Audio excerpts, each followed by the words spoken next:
By now, I think a lot of you have seen the video that NASA released from a phone view of the moon. One of the astronauts recorded when they were by the moon.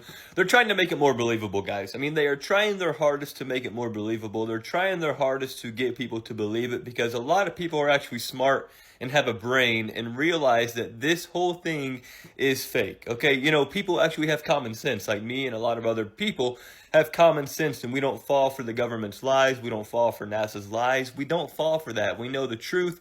We know what the truth is, and we don't give in to the fake BS. So a lot of y'all need to start realizing that, because what NASA's trying to do right now is they're trying to make it even deeper. They're trying to broaden the lie. They're trying to make the lie even bigger. Stop falling for it. They're releasing all these videos and stuff to make it, it's all AI, it's all fake. It's all AI, it's all green screen. So stop falling for it. It shouldn't be that hard of a concept to understand, guys. Please stop falling for this. I mean, it is just truly remarkable that some of y'all are actually believing this, still believing this in the year 2026. Please stop.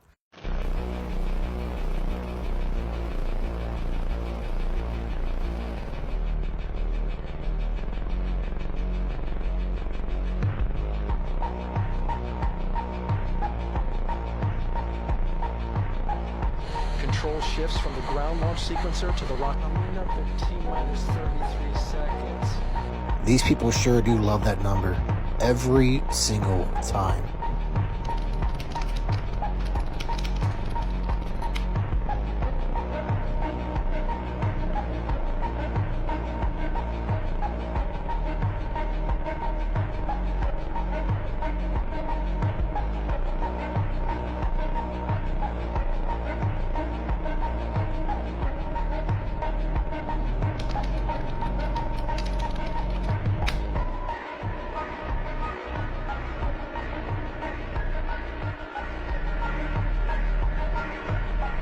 Well, would you look at that, y'all? Apollo 8, December 24th, 1968. Take a look at the clouds right there. And then over here, Artemis 2, April 6th, 2026. Uh-oh, NASA. Did you forget to move the clouds? They didn't change? What, 58 years, something like that? And they didn't. The clouds are in the exact same formation. 58 years later. Uh-oh, NASA, you got some splaining to do. NASA warning, watch. Use integrity splashdown, sending post-landing command now. Splashdown confirmed. Copy splashdown, waiting on VLDR. As I start to do more and more research on going to the moon, landing on the moon, and coming back to Earth, this doesn't make any sense. I decided to look up how fast a spaceship is going entering the Earth atmosphere. According to Google, it says 17,000 miles all the way up to 25,000. You're telling me a human can withstand that type of speed? There are way too many questions for me to believe we actually, as humans, landed on a moon. It's mind-blowing to me how a spaceship can withstand that, and even a human can withstand that type of speed. Now, the other question I'm trying to figure out is, how does a spaceship slow down because of gravity? If we are entering the Earth atmosphere at 25,000 miles, won't gravity make us go faster? I need some answers here because this doesn't make any sense to me. Share this information with as many people as possible. Let them know the truth. This is Christina Koch rehabilitating after being in space. Do you believe this? Honestly, there's probably nothing to this though, right? I'm sure after you come back from space, it does a lot to you, right? Right? I question why she walked just fine at press events, but then we see these videos going around that she needs help walking, relearning to walk with gravity after being in space. I don't know. You can put the pieces of the puzzle together yourselves, but honestly, if you know, you know. And that's all I'm going to say about that. Come on. We all know what's really going on here. Actor knots. Please tell me we're not doing this. Please, please, for the love of God, tell me we're not this stupid. You see this woman here? She's a woman who was the downed U.S. pilot who was speaking out, and here getting a pat on the back from Mr. T. I just want to know, was she rescued before or after she made her food drop to him? This is not a joke. This is the world we're living in. And here she is from July of 2025 at the House Ways and Means Committee in Las Vegas. Central casting at its finest. They're trying to force everyone into a fake reality and make you believe all of this. Please wake up if you're not awake. Please, can we all get this over with? Astronaut Reed Wiseman just posted this video to his Instagram that's clearly AI slop. I've seen 100 AI videos that look exactly like this. Why do you think that he doesn't pan the camera around to show the rest of the crew inside the capsule? It's always a fixed angle on the window, showing outside and showing a still image. They want to see how many people they can fool into believing they're AI, probably so that they could use it against us to fake an alien invasion or something else. Why do you think that we went back to the moon in the same era that we developed AI, that people could barely decipher if what they're seeing is real or not? And remember, you guys, they always have technology that's more advanced than what they give us. So the AI that they use is probably better than the AI that we use. So don't fall for the lies of NASA or these astronauts, you guys.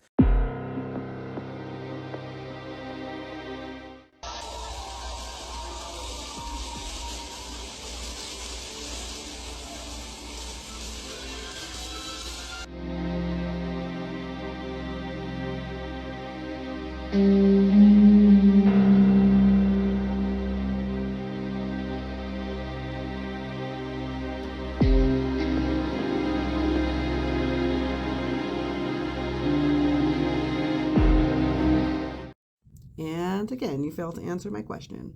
So would you like the Google answer about gravity, or would you like to look up who is the largest consumer of helium in the world and what satelloons are? Are you admitting that the Earth is an enclosed system, or are we still going to dance around that question? If you believe gravity's real, then explain this. Pulls up three-pointer. Bang! Bang! It's good! Now, I know that shot was amazing, but what's also amazing is density. That's what weighs down objects and not gravity. Make it rain. Density is a physical property measuring an object's mass per unit volume. Basically, how much space is occupied within an object. Buoyancy is the upward force exerted by a fluid, liquid, or gas on a submerged or floating object opposing gravity? I thought gravity was a downward force. Now objects have an upward force? Yes, because now gravity is a fundamental force of attraction between any two objects with mass or energy pulling them towards each other. That's called magnetism, and our bodies have electromagnetic fields. As you can see, buoyancy is the ability to float in water, air, or some other fluid. So if your body's too dense, you're going to sink to the bottom. You need to become more buoyant and lighter. The lemon is filled with organic gases and liquids, so it's going to float. Be like vegetation, not like a rock. Okay, I've seen this video a lot. Look at that. You see how the rays kind of move out? It's called crepuscular rays. Check this out. So he takes a piece of cardboard and he cuts the little squares like that, right? Okay, and he's going to take a flashlight and check it out. From far away, they almost look straight, right? It's very, very straight. Now watch this. He's going to move it in closer, and look how they start to curve because the light source gets more local. So he's saying if the sun is billions of miles away, why would it do that? Why would it have the rays that look like that? Oh, you're gonna like this one. What you're looking at behind me is Elon Musk's Falcon 9 space launch. Now, sometimes the truth is just right in front of our face. You just gotta have the eyes to see. Check out the rocket launching into space. Or could it be the firmament that it's hitting off of? Oh, it just ricocheted like water when you skip a rock. Off of the firmament is what I believe. Watch it as it reconnects with the water right there. Boom. Now, doesn't that look like something that we've seen before? Like a boat riding over water? Water coming off the end of the rocket? Sometimes the proof is right in front of our eyes. Sometimes you just can't believe what we're told. You just gotta look further into it. And I choose to look further into what the Bible says. The firmament. Come on, I know you see it. You know, to me, you're either a Bible believer or a NASA believer. Y'all need to look up Genesis 1:6-8. If you're not familiar with the term or the description of the firmament, you need to look it up, go down that rabbit hole, and you'll understand what I'm saying or what I'm trying to say. And also look up. So when the history of this mission is written, what would you hope it says? I hope they forget all about Artemis too. Why is that? We, as a crew, and I think that's a little bit extreme, but we talk about our legacy being enabling the future missions, and all the way from Artemis 3 to Artemis 100 to missions to Mars. But I completely agree. But you're the first step. They want Sean to forget about it, bro. But watch what's coming next. It gets pretty extraordinary from Forget here. about it. Y'all want to know what NASA really means? Never a straight answer, and that is the exact truth of what it means. You have an agency right here that is getting $25 billion a year from the government in funding to literally lie to your faces, and a lot of y'all still believe the lies and the BS. Y'all need to stop, because NASA is not telling the truth. They will never give you a straight answer. As I said, never a straight answer, okay? They're giving you all these AI videos, all these green screen videos of the moon trip that they keep having. It makes no sense. It doesn't add up. All this scientific stuff that would make no sense at all to be real or to be true. It's just a whole crock of crap. I mean, just please believe me for a second. I'm just trying to help some of y'all out that are trapped in the government NASA suckhold is what I call it. The suckhold. You're in the suckhold right now, okay? You're stuck. Your brain is foggy. You don't know how to think for yourself. But step out of that for a second and actually think for yourself and have some common sense and stop falling for the NASA and the government. Never a straight answer, okay? Please stop it. What's the scariest moment of the journey? Scariest? It didn't happen. It could have been scary. We went down and we watched you guys land on the moon, No, which you was... didn't. No, you didn't. What? Because there wasn't any television. There wasn't anybody taking a picture. You watched animation. See, you associated what you saw with... I have very hazy memories. Yeah, I know. Well, no, but what we saw was we all were gathered around the old curved-top radio and listened. Talking about, how many feet we were going to the left and right, and then I said, contact light, engine stop. It was and a few exciting. other things, and then Neil said, Houston, Tranquility Base, the Eagle has landed. Man, how about that? That was very exciting. Not a bad line. Yeah. Then we had predicted. When we actually descended the ladder, it found so that indicates that the walking probably just increases your ability to notice a double picture. It's actually a stereo picture of fine particulate material in the moon. Cautious in moving around in this rough terrain. We were never able to see stars from the lunar surface or on the daylight side of the moon by eye without looking through the optics. I don't recall during the period of time that we were photographing the solar corona what stars we could see. I don't remember seeing any. Neil, you were a little bit concerned. You said about... Look at the photo. You say that's me? Okay. Check out the name badge. It says Aldrin. Looks like you're right. But notice the helmet. Can you see my face? No. This is a secret I've been keeping for almost half a century. On July 20th, 1969, Neil Armstrong and I pulled off humanity's first extraterrestrial prank. Sorry, Fox News is trying to say that this is one of the downed pilots. that was rescued. That's the DoorDash lady. Look, pilot, DoorDash. Pilot, DoorDash. NASA. Hey, man, you know, they film all that stuff in a Hollywood studio. We really didn't take it on. Anyway, folks, I'm tired.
The flat Earth map dates back over 1,000 years. This map is credited to being created by a Persian astronomer. His name was Al-Biruni and he lived between 973 AD to 1048 AD. It's the official map of the United Nations and also the United States Geological Survey. It used to be present in many places before the creation of NASA and the Antarctic Treaty in 1959. Here you see it with Admiral Byrd. This map has been restored by Dmitry from Russia with suggestions of mine, Idialenkar. Known by my YouTube channel Flat Earth Banjo, I asked Dmitry to include the Bermuda Triangle and Point Nemo, a place deep in the Pacific where NASA buries rockets.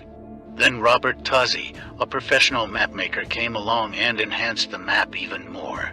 There are many people now selling this map online, but if you could order it from my online store, I would greatly appreciate it. Visit my online store now and order one of the items. I humbly thank you.